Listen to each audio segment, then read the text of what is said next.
सास बनी डंडे वाली भूत। शिखा की नई नई शादी हुई थी। उसका मायका और ससुराल दोनों कानपुर में ही थे, इसलिए उससे मिलने उसके भाई अक्सर आते जाते रहते थे। ये बात शिखा की सास मीना को बिल्कुल पसंद नहीं थी। मम्मी जी, आज राहुल भैया आ रहे हैं। कौन? तेरे चाचा का लड़का? जी मम्मी जी। अरे पर वो तो दिल्ली में रहता है ना। हाँ मम्मी जी, उन्हें कल सुबह दिल्ली के लिए निकलना है, तो वो आज मुझसे मिलते हुए कल सुबह यहीं से निकल जाएंगे। हमने तो धर्मशाला खोल रखी है ना। कुछ कहा क्या मम्मी जी?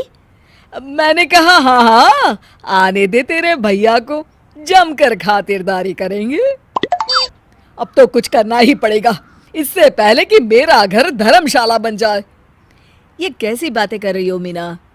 सच ही तो कह रही हूँ। अभी इसकी शादी को साल भर भी नहीं हुआ और आए दिन इसके घर वाले आ धमकते हैं। अरे तो क्या हुआ, वो इसी शहर में रहते हैं तो हाल चाल लेने आ जाते हैं। इस बार मैं उनका हाल और चाल दोनों ही बिगाड़ दूंगी। अब बहुत हो गया जी। अरे ये कैसी बातें कर रही हो, हे भगवान, बस आप तो देखते जाइए। शाम को राहुल आता है। नमस्ते आंटी, कैसे हैं आप लोग? हम लोग तो ठीक है, तुम कैसे हो बेटा? मैं भी अच्छा ही हूँ आंटी। बस आज रात के बाद नहीं रहोगे। चलिए भैया, मैं आपको हमारा घर दिखाती हूँ। रात में खाने के टेबल पर शिखा, रोहित कहीं दिखाई नहीं दे रहा। जी भैया, वो ऑफिस के काम से बाहर गए हैं, कल शाम तक आएंगे। अच्छा अच्छा। बेटा, क्या तुम भूत प्रेत में मानते हो? नहीं नहीं आंटी जी, पर अचानक आपको ये ख्याल कहाँ से आ गया? पता नहीं क्यों, कभी कभी मुझे लगता है जैसे रात के समय बैठक में कोई घूमता रहता है। ये आप क्या कह रही हैं मम्मी जी? हाँ, तुम लोग घबरा ना जाओ, इसलिए मैंने आज तक इस बारे में कुछ नहीं कहा। ये आपका वहम होगा आंटी जी, ऐसा कुछ नहीं होता। हो सकता है। चलो अब मेरा सोने का टाइम हो गया है तो चलती हूँ मैं। शिखा बेटा, राहुल के सोने की व्यवस्था वहीं दीवान पर कर देना। जी पापा जी। अब चलिए भी। अच्छा, तो बैठक में सोने वाले हैं साहबजादे। क्या बड़बड़ा रही हो? कुछ नहीं, आप सो जाइए। मीना और महेश के सोने के बाद शिखा और राहुल आपस में बात कर रहे होते हैं, तभी डोरबेल बजती है। अरे आप! सरप्राइज! काम जल्दी खत्म हो गया तो मैं आज ही चला आया।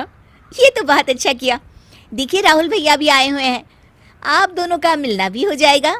कैसे हो रोहित? मैं तो ठीक हूँ भैया। शिखा, मैं भी आज यहीं सो जाता हूँ, राहुल भैया से बातचीत भी हो जाएगी। अच्छा अच्छा ठीक है। मीना आधी रात को उठती है, कंबल मुंह से पैर तक ओढ़ के डंडा लेके बैठक में आती है और देखती है दीवान पर चादर ओढ़े कोई लेटा हुआ है। देखो तो कैसे मजे से सो रहा है बहन के ससुराल में। मीना ताबड़तोड़ 4-5 डंडे मार देती है। अरे मर गया, अरे बचाओ बचाओ, कौन है? मीना जल्दी से अपने कमरे में भाग जाती है। हे भगवान, ये मैंने क्या किया? ये रोहित कहाँ से आ गया? लगता है ये नालायक राहुल मेहमानों वाले कमरे में सो गया होगा। आज तो इसकी खैर नहीं। उधर बैठक में, अरे क्या हुआ रोहित? मैं बाथरूम में था, तुम्हारे चिल्लाने की आवाज सुनी। पता है भैया, मैं सो रहा था, अचानक से कोई आकर मुझे डंडे मारने लगा। ये क्या कह रहे हो? लगता है तुम भी आंटी की तरह भूत प्रेत में मानते हो। नहीं नहीं भैया, सच में कोई आया था। मैं तो जा रहा हूँ मेहमानों वाले कमरे में सोने के लिए। इस समय अपने रूम में जाऊंगा तो शिखा की नींद खराब हो जाएगी। ठीक है भाई, जाओ तुम, जहाँ तुम्हारा भूत डंडा लेके ना आ सके। थोड़ी देर बाद मीना कंबल ओढ़ के डंडा लेकर मेहमानों वाले कमरे में पहुंच जाती है। वो बिस्तर पर सोए रोहित को फिर डंडों से मारने लगती है। अरे मर गया, अरे मर गया। तू भूत प्रेत में नहीं मानता ना? ये ले, अब डंडे खा। हैं? ये तो माँ की आवाज है। रोहित कंबल खींच देता है। बेटा तू!